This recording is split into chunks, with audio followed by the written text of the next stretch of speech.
Welcome to double seven media. నేను మీ ఆదినారాయణ. నా video చూస్తున్న ప్రతి ఒక్కరు లైక్ చేసి, షేర్ చేసి, కామెంట్ చేసి, అలాగే ఛానల్ని సబ్స్క్రైబ్ చేసుకోవాలని కోరుకుంటున్నాను. మనము మామూలుగా రాష్ట్రంలో జరిగే వార్తల గురించి ఎక్కువగా తెలుసుకుంటూ ఉంటాం.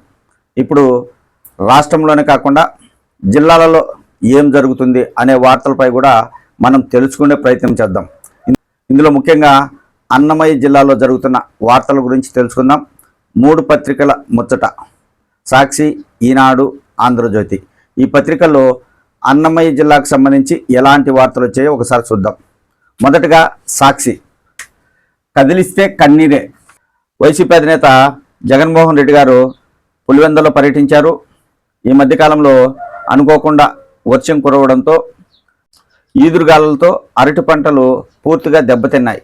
దాదాపు 1000 ఎకరాల పైగా దెబ్బతిన్నట్లు తెలుస్తుంది. సంబంధించిన రైతులను జగన్మోహన్ రెడ్డి గారు పరామర్శించారు. ఈయన లింగాల మండలంలో పర్యటించారు. ఈ సందర్భంగా రైతులతో మాట్లాడారు. వడగండ్ల వానకు దెబ్బతిన్న అరటికాయలను పరిశీలిస్తున్న జగన్మోహన్ రెడ్డి. ఈ సందర్భంగా ఆయన కొన్ని వ్యాఖ్యలు కూడా చేయడం జరిగింది ప్రభుత్వం మీద. మెయిన్ వార్తగా జగన్మోహన్ రెడ్డికి సంబంధించిన వార్తను సాక్షి రాయడం జరిగింది. అలాగే విద్యార్థుల సమస్యలు కూడా ఆయన తెలుసుకోవడం జరిగింది. కొంతమంది విద్యార్థులు ఆయన దగ్గరికి వెళ్ళారు. వెంటనే ప్రభుత్వం స్పందించి రైతులకు నష్టపరిహారం చెల్లించాలని జగన్మోహన్ రెడ్డి కోరడం జరిగింది. ఇక అలాగే నూతన వధూవరులకు ఆశీర్వాదం జగన్మోహన్ రెడ్డి. వేంపల్లి జెడ్పీటీసీ మాసిరెడ్డి రవికుమార్ రెడ్డి కుమారుడికి వివాహమైన నేపథ్యంలో మాజీ CM YS Jaganmohan Reddy ZPTC స్వగృహానికి వెళ్ళి అక్కడ నూతన వధూవరులను ఆశీర్వదించడం జరిగింది. అదొక వార్త అయితే, ఇంకొకటి ఏంటంటే సమిష్టిగా క్షయవ్యాధిని నివారిద్దాం. కేజీబీవీల్లో ప్రవేశాలకు పిలుపు. ప్రారంభమైన ఆన్లైన్ దరఖాస్తుల స్వీకరణ. జిల్లాలో కేజీబీవీలు 22 ఉన్నాయి. ప్రవేశాలు 6వ తరగతి నుంచి. ముఖ్యంగా ఏంటంటే ఇంటర్మీడియట్ మొదటి సంవత్సరం MPC, BiPC, MEC, CEC, MLT, MPHW కోర్సులు 7, 8, 9, 10 తరగతులకు సంబంధించిన సీట్లు ఖాళీగా ఉన్నాయని వార్త రాయడం జరిగింది. ఇది మదనపల్లికి సంబంధించిన వార్త. ఇక్కడ ఏంటంటే గ్రామీణ ప్రాంతాల నిరుపేద కుటుంబాలు, అనాథ బాలికలు చదువుకు కస్తూర్బా గాంధీ బాలికా విద్యాలయాలు బాసటగా నిలుస్తున్నాయి. భోజనం ప్రమాణాలతో కూడిన మంచి చదువును, విద్యను అందించడానికి ఈ పాఠశాలలు ఉపయోగపడతాయి. వీటిలో ఎవరైనా చేరాలనుకుంటే దరఖాస్తులు చేసుకోవాలని సాక్షి ప్రత్యేక కథనం రాయడం జరిగింది. ఇది మదనపల్లి సిటీకి సంబంధించిన వార్త. ఇక ఈనాడు పత్రికలో అన్నమయ్య జిల్లాకు సంబంధించి ఏ వార్తలు వచ్చాయో ఒకసారి తెలుసుకుందాం. ముఖ్యంగా ఇక్కడ మెయిన్ వార్త ఏదంటే కోడూరులో కోట్లు కాజేశారు. నిధుల వ్యయంపై విచారణకు వార్డు సభ్యుల పట్టు. తాజా పరిస్థితులపై కోర్టు మెట్లెక్కిన ఉప సర్పంచ్. రైల్వే కోడూరు గ్రామ పంచాయతీలో కోట్లు కాజేశారని ఈ వార్త యొక్క ముఖ్య ఉద్దేశం.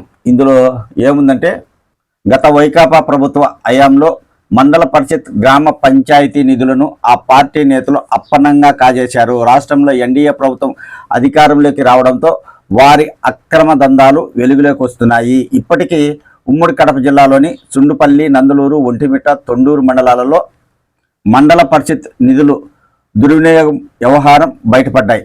పలువురు అధికారులు సస్పెండ్ కూడా కావడం జరిగింది. వారిపైన క్రిమినల్ కేసులు నమోదయ్యాయి అని ఈనాడు ఒక కథనం రాయడం జరిగింది. దీనికి సంబంధించింది ఏంటంటే గతంలో జరిగిన 13 కోట్ల నిధుల వ్యయంపై నిగ్గు తేల్చాలని అధికారులపై ఒత్తిడి పెరిగింది. మొత్తానికి విచారణ చేపడితే ఒక పెద్ద కుంభకోణమే బయటకు వచ్చే అవకాశం ఉందని ఈనాడు కథనం యొక్క సారాంశం.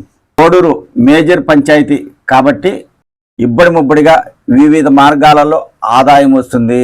లెక్కా పక్కా లేకుండా అప్పనంగా పాలక మండలి నిధులను కాజేస్తున్నట్లు ఆరోపణలున్నాయి. దీంతో అధికారులు సైతం విచారణకు సిద్ధమవుతున్నారు. ఈ మేరకు కలెక్టర్ సైతం ఆదేశాలు ఇచ్చారు.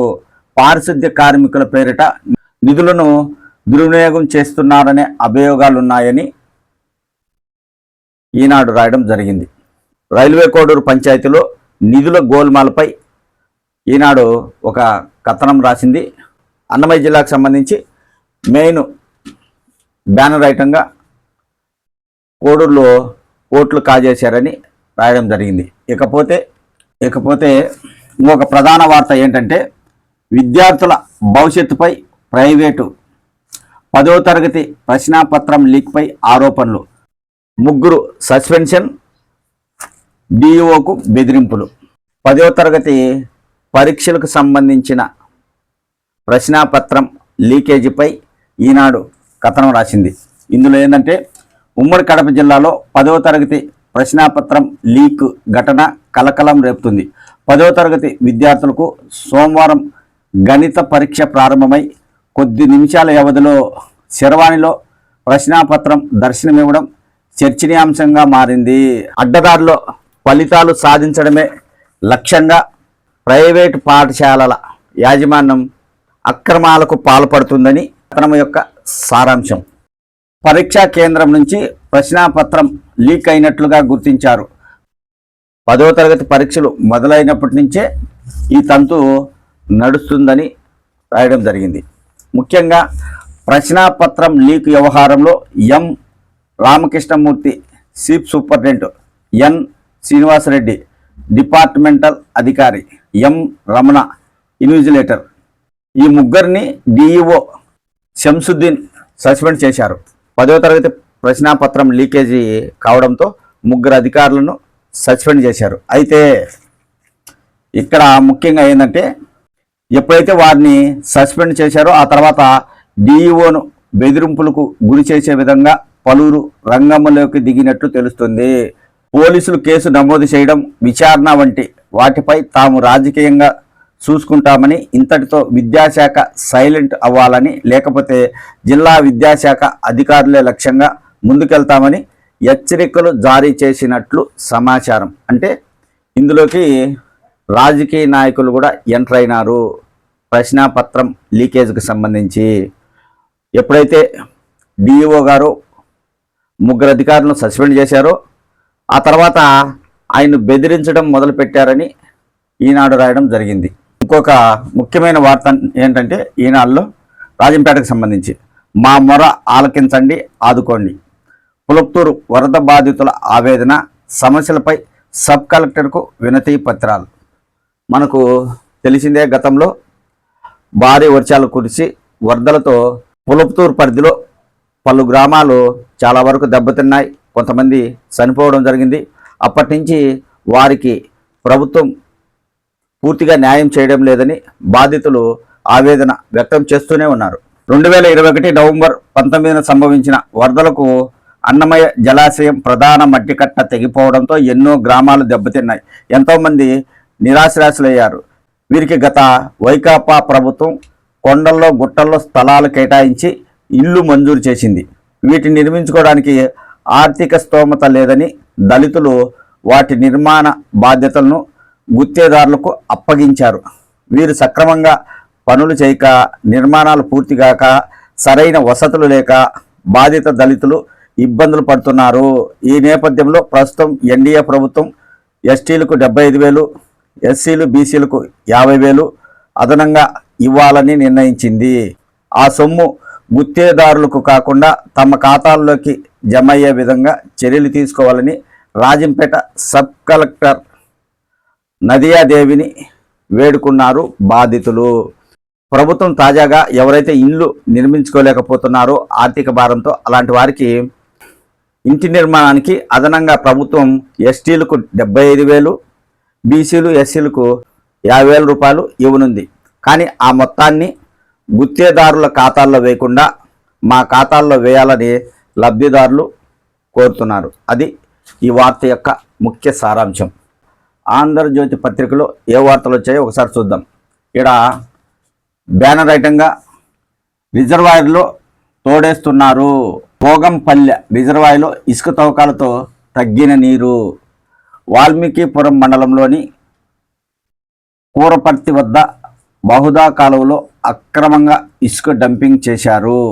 భోగంపల్లి సమీపంలోని కాలువ ప్రాంతంలో అక్రమంగా ఇసుక తవ్వకాలు సాగిస్తున్నారు అని రాయడం జరిగింది. ప్రభుత్వ అనుమతులు లేకుండా నిబంధనలకు విరుద్ధంగా ఇసుక అక్రమంగా తరలిస్తున్నారని ఆంధ్రజ్యోతి పత్రిక ఒక వార్త రాయడం జరిగింది. ఒకసారి చదివి తెలుసుకుందాం. వాల్మీకిపురం పట్టణానికి అత్యంత సమీపంలోని భోగంపల్లి వద్ద ఉన్న రిజర్వాయర్లో ఆ ప్రాంతంలో ఇసుకాసుల ఆగడాలు ఆగడం లేదు. రిజర్వాయర్లోనే 2 తాగునీటి బోరుబావులు ఏర్పాటు చేసి పట్టణ ప్రజలకు తాగునీటిని సరఫరా చేస్తున్నారు. 2 నెలల నుంచి రిజర్వాయర్ ప్రాంతంలో ఎటు చూసినా ఇసుక అక్రమంగా తరలిస్తున్నారు. అధికార పార్టీకి చెందిన వ్యక్తులు కూడా ఈ ఇసుక అక్రమాలకు పాల్పడుతున్నారని పలువురు ఆరోపిస్తున్నారు. స్థానిక గ్రామ పంచాయతీ అధికారులు తవ్వకాలను అడ్డుకొని వాహనాలను సీజ్ చేస్తున్నా ఇది మామూలే కదా అంటూ ఇసుకాసులు రెచ్చిపోతున్నారు. మండలంలోని కూరపర్తి, మూగలమరి, చింతపర్తి, మంచూరు, మాధవరంపల్లె, టి సాకిరేవుపల్లె తదితర ప్రాంతాలలోని బహుదా కాలువలో ఇష్టారాజ్యంగా యంత్రాలు పెట్టి ఇసుక తవ్వకాలకు పాల్పడుతూ రహస్యంగా డంపింగులు చేసుకుంటున్నారు. ఈ ప్రాంతాలలో ఇసుక అక్రమ రవాణా కాకుండా అధికారులు చర్యలు తీసుకోవాలని ఆంధ్రజ్యోతి పత్రిక ఒక కథనం రాయడం జరిగింది. ఇంకొక ప్రధాన వార్త ఏంటంటే మదనపల్లికి సంబంధించిన వార్త. రేషన్ పొందాలంటే ఈకేవైసీ తప్పనిసరి, ప్రభుత్వం ఉత్తర్వులు జారీ చేసింది. ఈ నెల 31న చివరి తేదీ. జిల్లాలో 1.60 లక్షల మంది పెండింగ్. రేషన్ బియ్యం పొందాలంటే ఖచ్చితంగా ఈకేవైసీ చేయించుకోవాలని ఆంధ్రజ్యోతి ప్రత్యేక కథనం రాయడం జరిగింది. ఈకేవైసీ చేసుకోకపోతే ప్రభుత్వం అందించే రేషన్ సరుకులు రావని దీని అర్థం. దాదాపు జిల్లాలో 1.60 లక్షల మంది అంటే దాదాపు 1,60,000 మంది ఈకేవైసీ చేయించుకోలేదు అని ఆంధ్రజ్యోతి కథనం రాయడం జరిగింది. ఇవి 3 పత్రికల ముచ్చట్లు.